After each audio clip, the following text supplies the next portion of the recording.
sharciga moodooyinka ayaa la keenay sharci cusub ayaa la keenay moodooyinka qaabka loo ganaaxay iyo qaabka lacagta u dambeysay sharci cusub ayaa la keenay maamul gobolka banaadir ka wada dhageysano sharcigaani qaarna moodooyinka waa anfacaya qaarna ma anfacaya bal waxa dhageysana dadka anfacayo sharciga dhageyso waa sharci aad u muhiimsan ee ku shaqeysta gaadiidka mooto bajaajka kuwaasi oo ka cabanaya culeysyo dhaqaale waxa maalinnimadii shalay taariikhda ku beegnaa 17 Agoosto sanadka 2024 kulan degdeg ah isugu yimid madaxda wasaaradda gaadiidka iyo duulista hawada maamulka gobolka Banaadir wasaaradda maaliyadda wasaaradda amniga taliska qaybta guud ee booliska gobolka Banaadir iyo taliska qaybta ilaalada nabadgelyada wadooyinka ee traafiko waxaana shirkaasi gudoomiyay wasiirka wasaaradda gaadiidka iyo duulista hawada xukuumadda federaalka Soomaaliya iyadoo laga soo saaray go'aamo qodobada soo socda in laga bilaabo maanta oo taariikhdu ku beegan tahay 18 Agoost sanadka 2024 darawalka cusub ee doonaya qaadashada leesinka inay ugu baxayso lacag dhan $106.5 oo kaliya oo ay ku jirto khidmadda wasaaradda maaliyadda xukuumadda federaalka Soomaaliya 2 in dhicista leesinka darawalnimada laga dhigay muddo 5 sano ah halkii uu hore ka ahaa 3 sano 3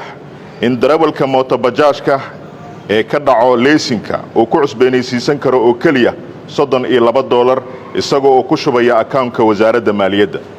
4 in darawalka mooto bajaajka ee uu ka luma leesinka uu dib ugu daawacan karo oo kaliya $20 isagoo ku shubaya account-ka wasaaradda maaliyadda 5 in darawalka mooto bajaajka aan jidadka loogu qaadi karin lacago sharci darro ah lana cadaadin karin waxa ganaaxi kara oo kaliya ciidanka ilaalada nabadgelyada wadooyinka ee traafiko iyagoona siinaya boonada ganaaxa lacagta ganaaxana waa $5 oo kaliya 6 waxa la jaangooyay khidmadda ay dugsiyada ku shaqeysta barashada darawalnimada qaadayeen taasi oo ahayd $75 haddana laga dhigay $40 oo kaliya inuu ku baro qofka doonaya barashada darawalnimada mooto bajaajka 7 waxaa la yareeyay lacagta baarista caafimaadka indhaha oo ahayd $25 lagana dhigay 15 kaliya inay baaritaanka caafimaadka indhaha ay ku sameeyaan 8 darawalka aqoonta u leh wadista quman iyo wadista dhabta ah ee mootada kaas oo aan haysanin leesinka hore oo la xaqiijiyay sax ahaanshiyaha waa inuu soo maraa imtixaanka shuruucda wadamarista tabeelayaasha iyo wadista quman ee mootada 9 darawalka haysta leesinka dhacay ee mooto bajaajka waa in uu dib u cusbeenaysiisan karaa leesinkiisii hore ee ka dhacay waxa uu mari doonaa oo kaliya baarista caafimaad iyo CID-da 10 darawalka uu ka lumay leesinka mootada waa inuu maraa habraaca baafinta leesinka haddii uu dib u heli waayana waa inuu codsadaa mootooyinka loo keenay waa sharci ka duwan sharci hore waxa leeyahay leesinka waa $115 toos ayaa laga meed u shubaa leesinka hadoo ka dhaco $38 ayaa ku cusbeenaysiin waxaa la yiraahdaa lagu qabto maanta ganaax laga rabo $5 mooto ka qaadi karta askari malahan oo lacag mooto ka qaadi karta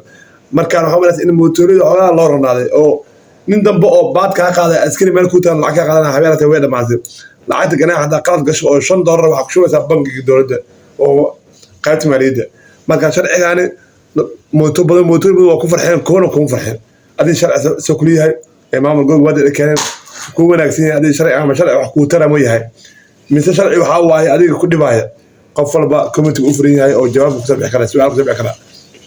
waa sharci wanaagsan marka ani ahaan sharcigaasi waa wanaagsan yahay awal meelaha luqada baad ayaa laga qaadi jiray lacag maartay meel u socda aqoon hadda lacagta sharci noqonaysa qofkii lacag laga qaada in la xiro doono hadii qalad shanay $5 kaliya ee dagnaxada oo $5 aqshoos qaybta maaliyadda meel kala u tureen hadka baa ay tuur وكدينا فيلم كتير ما تيجي بوتها مرمز فيلم كتير صح حرمي مركان الشرع ونكتن يلا كان موقع من الجنسية شرع ذوق أنفعي هنا أكون يقولوا ذوق أنفعنا سؤالك غواده شغل موقع مثلا السلام عليكم ورحمة الله وبركاته.